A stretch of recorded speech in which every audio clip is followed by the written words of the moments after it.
the success of our Trikama today. Oh, Zigaraj, Maharaj, so everybody pay your obeisances with your head towards Radhakund.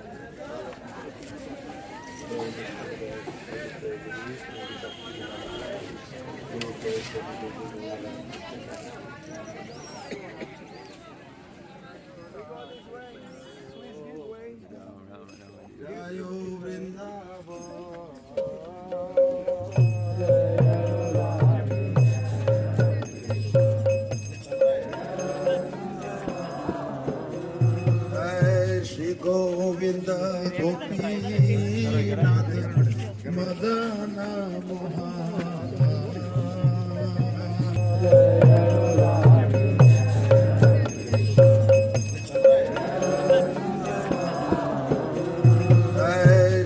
We're in the middle. We'll go back by Uddhav Mandir and hear all the wonderful things about this place. Hare Krishna. Kirtan. We go this way. Please give way. Jayo Vrindavan.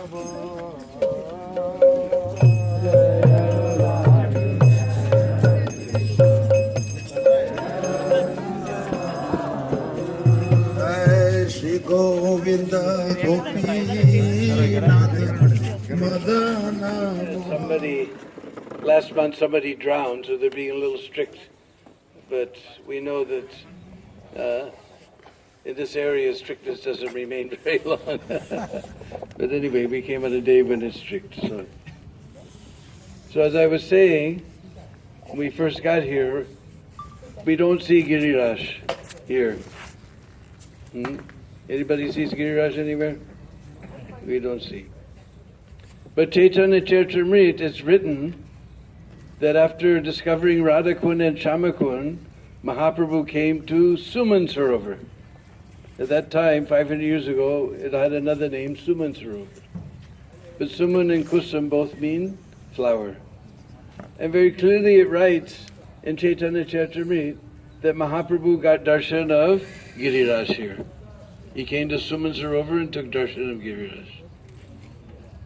And the reason we don't see him, we find in Garga Samhita, was that Krishna was bringing all of the paraphernalia he needed for Braj Leela.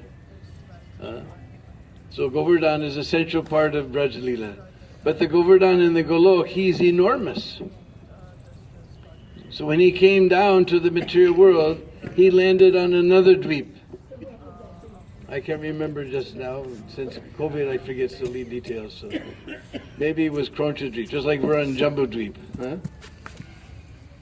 In a couple of days, we'll go to Radhakund, and all the pandas will grab you, and they'll sing their little song, Jumbo Dweepe, Bharat Khande, Mathura Mandire, Radhakund Sthite. So we're on Jumbo Dweep. So I think it was Kroncha Dweep. We know that each dweep is 10 times bigger than the one before. So that was a huge dweep. So he appeared there as the son of Dronachal. Because the mountains we call Achal. Because just like all day long on Trikama will be behind you, cello, cello, cello, cello, but the mountains, they don't cello, so they're Achal. Ahimachal, Nilachal, Sundarachal, Vidyachal. So he was the son of Dronachal, and all the other mountains, they glorified. Flowers came from the sky, and everyone glorified Giriraj when he appeared there. So in Kashi, there was one rishi named Pulasta Rishi. And like all rishis, sometimes he likes to go on pilgrimage to see different holy places. And he was very powerful rishi. He could go from one dweep to the next. So he came there to Kronja Dweep. And he saw this beautiful hill. So many flower trees and so many beautiful fruit trees and so many peacocks singing.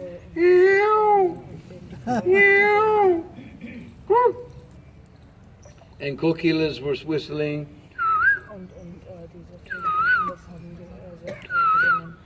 And he thought this would be a nice place to bring back to my Kashi to do my bhajan.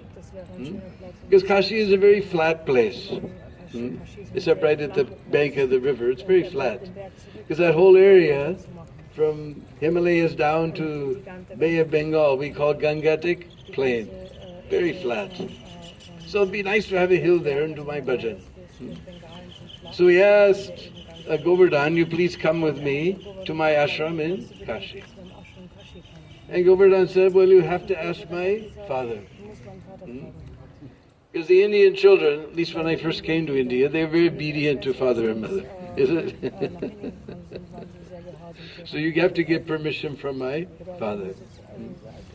So he went to Dronachal, and Dronachal immediately, he stood up and folded his hands and said, any seva Maharaj? Just like we go to some big Indian businessman's office, as soon as they see the devotee has come, they immediately stand up, any seva Maharaj? And they say, yes. You just give 55,555 rupees and become like me. Any other seva Maharaj? So Dronachal, any seva Maharaj? Yes, I want to take your son with me to Kashi. Any other seva Maharaj? So somehow or other, I've seen so many pakasadhus in Braj. You bring a 2,000, of course now we don't have 2,000 rupee notes. You put a 500 rupee note in front of them, they don't look at it. All these nice white girls come from Russia, they don't even look. No greed, no lust.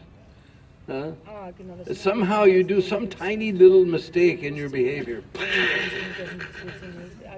This lust and anger you can control a little bit. I mean lust and greed. But this anger, that's the hard one. So that Rishi, he became so angry. He got ready to break his Brahman thread and curse him. So Dronachal didn't want to get a curse. Oh, wait, what can I do, Maharaj? I'm so attached. Anyway, you please take my son. But one condition, wherever you put him, he will never move from that spot. So Palasari said, that's very nice, I'll take you to Kashi, he'll never leave. Nice. So he told Govardhan the program, so Govardhan became light as a feather. He lifted him up and flew all night long from one dweep to another dweep. Finally he came to Jammu Dweep. He passed over this Braj Mandal early in the morning. And he began to wonder at the beauty of this place, and he slowed down a bit. Now you know what happens in the morning. As soon as morning comes, certain pushings began to manifest. So Giriraj, he became a little heavy, because he realized this is Braj, this is where he wants to be. To help those pushings come, he became a little heavy. And then Palasari said, so he set Giriraj down here. Jamuna wasn't far away those days. He did all his morning duties, took his bath. And then he came back and tried to lift Giriraj. And Giriraj was impossible to lift. Hare? My father told, wherever you put me, I don't move from that spot. Just for 1 minute I set you down to do my morning duties. I said, anyway, my father told, and we know the Indian children, they used to be very, very obedient to father and mother. All right, you stay here, I don't care. But you will sink the width of one sesame seed. Sometimes people are saying mustard seed. But I saw the Sanskrit, it says till is sesame seed. The width of one sesame seed into the ground every day. So we see even in 500 years, Mahaprabhu saw Govardhan here at Kusum sarovar. We don't see. Even in 500 years he sang so much. We have to go way down to the other end, then we can see Giriraj. Govinda Kund, we see Giriraj very, very tall and proud. So that's the story of why we don't see Giriraj here. Now in front of us, this is Uddhav temple. And although there wasn't much light, you saw in the very center was Uddhavji, sitting and reading his Srimad Bhagavatam. Not on his iPad, on his leaf pad.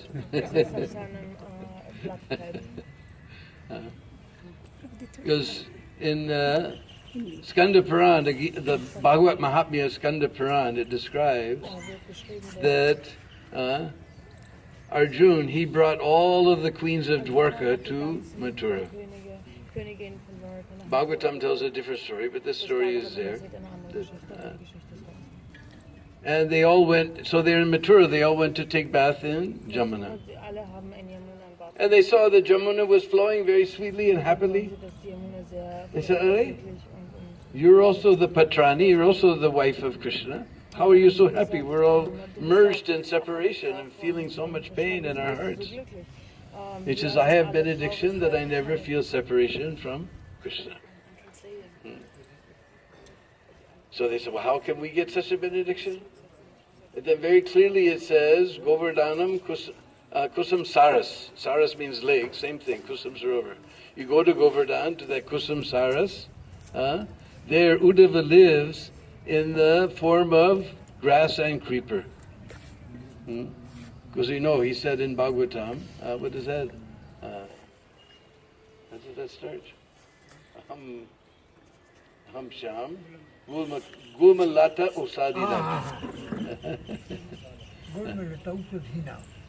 That I'm staying, because he realized the gopis were so high, he wanted to take the dust of their feet. But he's Krishna's minister, how can he take the dust of their feet?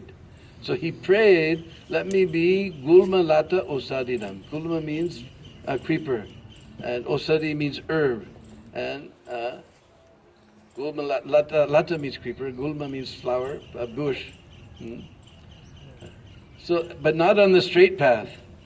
Because when gopis are mad in Krishna praying and they have tears in their eyes, they don't see where they're going. They're going in the hither and thither path. So they said, I want to be in that hither and thither path, so when gopis pass, their dust will come on my head. So he said, Uddhava is staying there in the form of dust, in the form of Gulmalato Sadinam.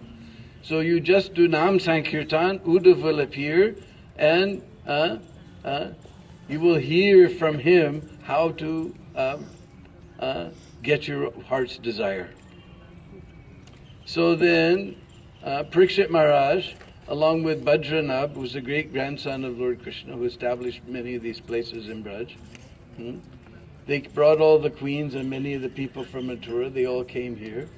They had a big Sankirtan festival with drums and musical instruments and so many things. And suddenly Uddhava appeared. As soon as Uddhava appeared, he saw Maharaj Parikshit. He welcomed him.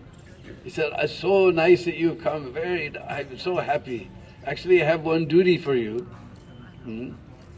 Because I'm going to speak Srimad Bhagavatam here for 30 days. And he goes on, big long chapter, all the glories of Bhagavatam, who attain perfection by hearing Bhagavatam, big long chapter. So you will no longer feel separation. But now Krishna has left, Kali is about to enter, so Maharaj, you have to go and fight with Kali. And Parikshit Maharaj said, I'm very happy to render service, but then what will happen to me? I'll miss the Bhagavatam. He says, you don't worry. What I'm doing for these queens for 30 days, Sukadev Maharaj will come and do for you in 1 week. You don't worry. You'll also get benefit of Bhagavatam. So then, he sat here on the side of Govardhan Hill and spoke Srimad Bhagavatam, and all the queens and everybody who was listening realized their eternal relationship with Krishna. In fact, they disappeared from the view of ordinary people. No one was able to see them anymore. They all merged into Krishna's Leela. They got their heart's desire to be with Krishna. And Skanda Puran goes on to say, that because of excuse me, I got it mixed up. Would have told Parikshit Maharaj what Sukadev Goswami Maharaj will do for you in 7 days. That so many rishis and munis will come. And the glory of this Bhagavatam will be known in Bharatvarsh. Because people are generally interested in Dharma, Artha, Kama, and Moksha. But people will understand the real truth of Bhagavatam. The people of Bharatvarsh will understand because of this recital of Sukadev to you. Then, it says, we went to all the Sanskrit, and it says, then this knowledge of Srimad Bhagavatam will be taken all over the world. And we know who did that. It was our own very dear, very merciful, unlimitedly merciful Srila Prabhupada who took the message of Bhagavatam to the world, as predicted here in this spot we're sitting today. Hare.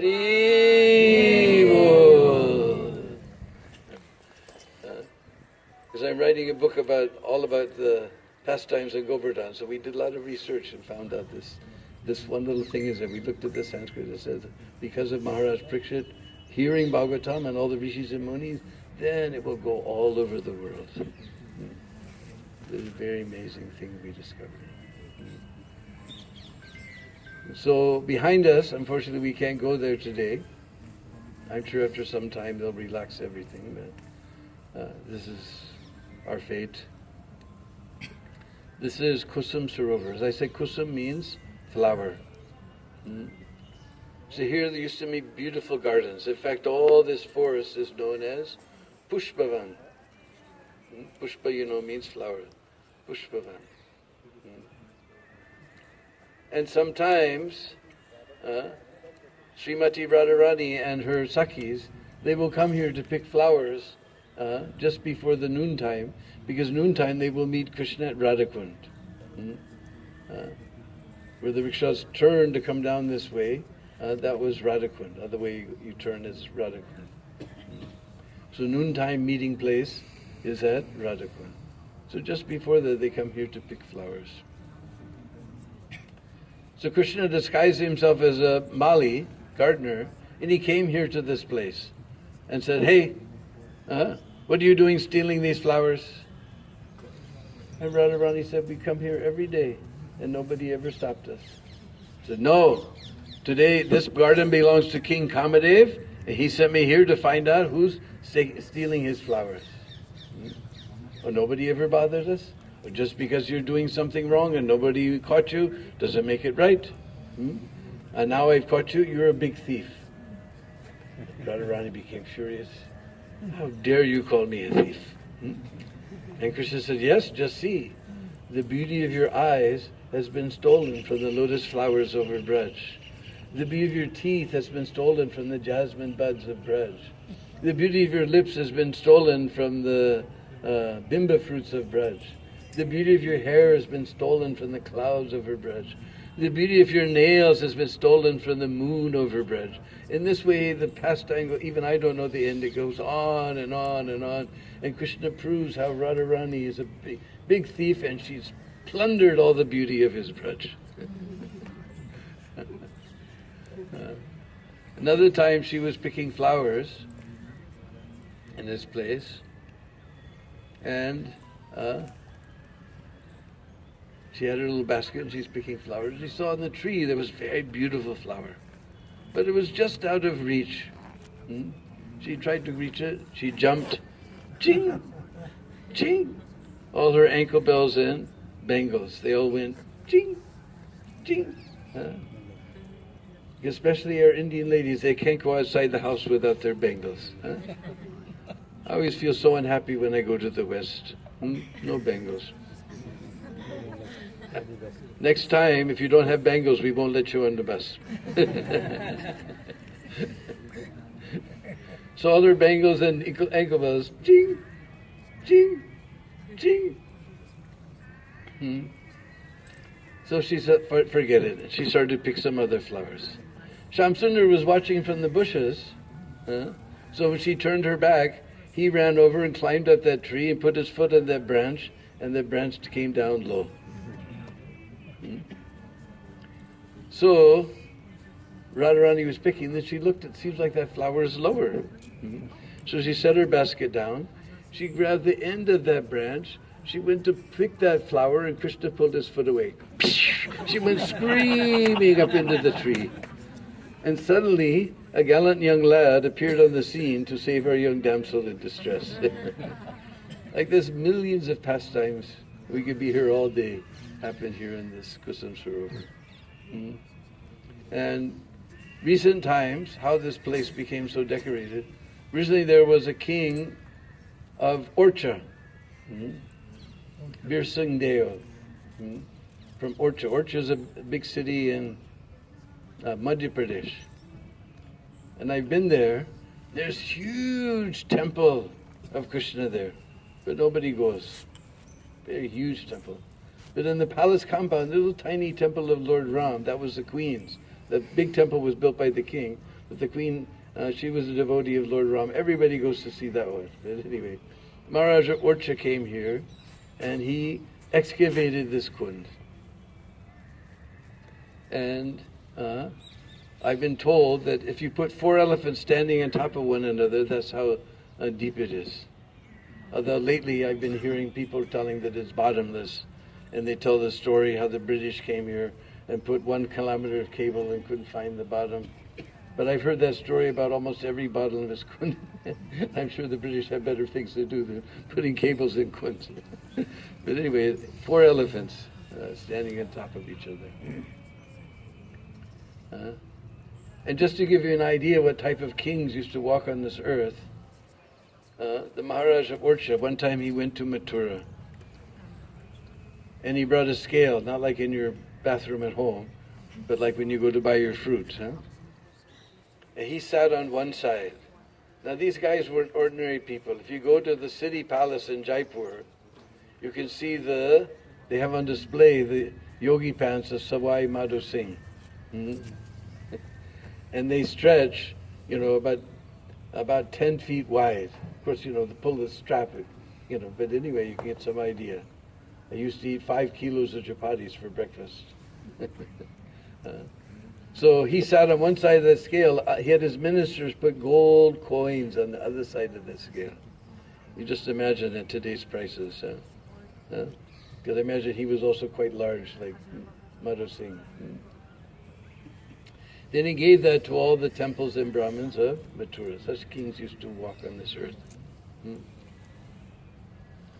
So, one time, there was one dacoit here named Man Singh. He gathered all the dacoits together in Braj and formed an army. And he drove all the Mughals out of Braj. He declared himself to be the king of Bharatpur. And he drove all the Mughals. But when they got to Delhi, although his army wasn't defeated, in some ambush he was killed. So his army retreated out of sorrow, not because of defeat, but out of sorrow. Then his son, Jawaharlal Singh, he vowed that I will build a beautiful monument to my father and his queens. I will attack these Mughals with the loot. I will build this place. So he attacked the Mughals in Delhi with the loot. He came back and he built this beautiful. You see the carving sometimes if you get a chance to go there. So deep. Nowadays they just go ching, ching, ching and bust, finish. Not there, but you could put a credit card inside some of the crevices. You see little lotus flower designs, and behind you can so much space. So incredible carving. And so beautiful paintings. Unfortunately, we can't go there, but I've been coming here since 1974. It was the first time I came here. And hardly that paint has faded. Beautiful paintings at 4 sides.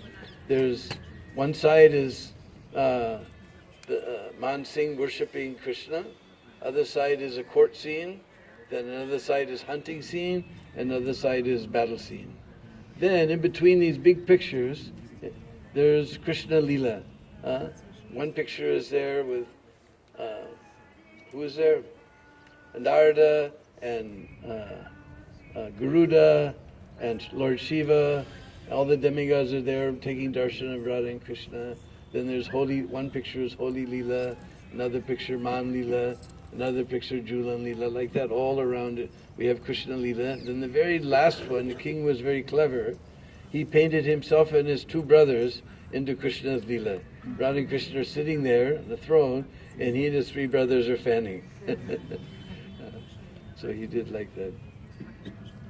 And this throne, this monument on this side, this is his principal queen Kishori, and the other side is for his. He had 2 other queens, so that's how the other side is for them.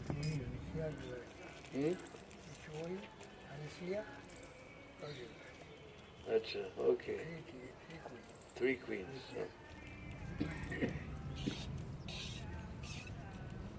So that's how this place took the form that it's in now.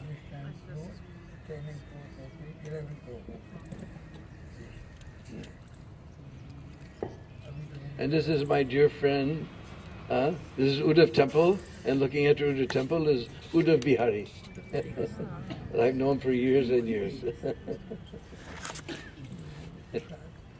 He's giving us some prasad, so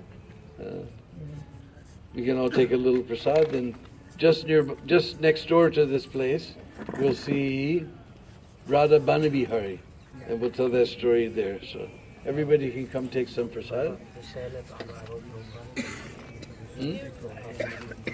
Oh. There's a little old lady. Here, why don't you pass that up? There's a little old lady, this little temple we're going to go see. There's an old lady who lives there. Her husband used to be, his name was Babulal. Whenever we came here, of course we would all go swimming, so he would watch our clothes and shoes so the monkeys don't come. It's very nice, but his wife is still staying there, that little temple. Now it's run by the devotees from Chopati, and some ISKCON devotees are staying there. Pulindi and Nityananda Mahajan managing this place. But nice old lady named Radha is there. And she told that you may have passed one little white temple just before we got to Kusum sarovar. That's Gwalior Mandir. And she told that there was some Bengali Babu who used to come all the time and stay there in Gwalior Mandir. Then her father was the pujari here. He used to come and sit with the pujari and discuss Krishna Leela for hour and hour here. So this Bengali Babu, his name was Abai, and he used to come here. Sometimes with some other Bengali friends, he would stay in Gwalior Mandir, and he would come here to visit the pujari, and they would go in the forest. She was a little girl, so she was afraid to go in the forest. But they would go into the forest of some special Shila, probably there at Shamban, where we'll go after Nardakund, and do some special worship there. But she was always afraid to go. So later, that Abai Babu, he became A.C. Bhaktivedanta Swami. Then he went all over the world and spread Krishna consciousness, message of Bhagavatam. And then he established Krishna Balaram Mandir. After Krishna Balaram Mandir was built, then he called her father and her to come to Vrindavan, and Prabhupada gave them nice dakshina and some nice cloth and like that, and honored them so much. So we found out, this old lady told us all that we don't, this little piece of Leela, Prabhupada, we don't, that's not generally known. Hare Krishna. So everybody can take some prasad and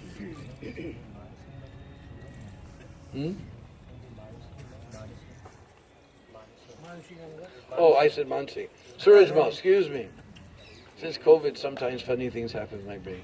That was Surajmal, excuse me, that who declared himself the king of Parpur and drove the Mughals out of Braj. That was Surajmal, and then his son was Jawaharlal, who built this place here. Okay. So everybody take some prasad. If you didn't take darshan, and leave a nice donation. I've been taking people on Prikrama for almost 40 years. In the old days, people used to give 5-10 rupees. Now you know how much everything has gone up. And still I'm embarrassed. I'm coming with big international group and everybody putting 5-10 rupees. At least 50 rupees you give everywhere. Hare Krishna.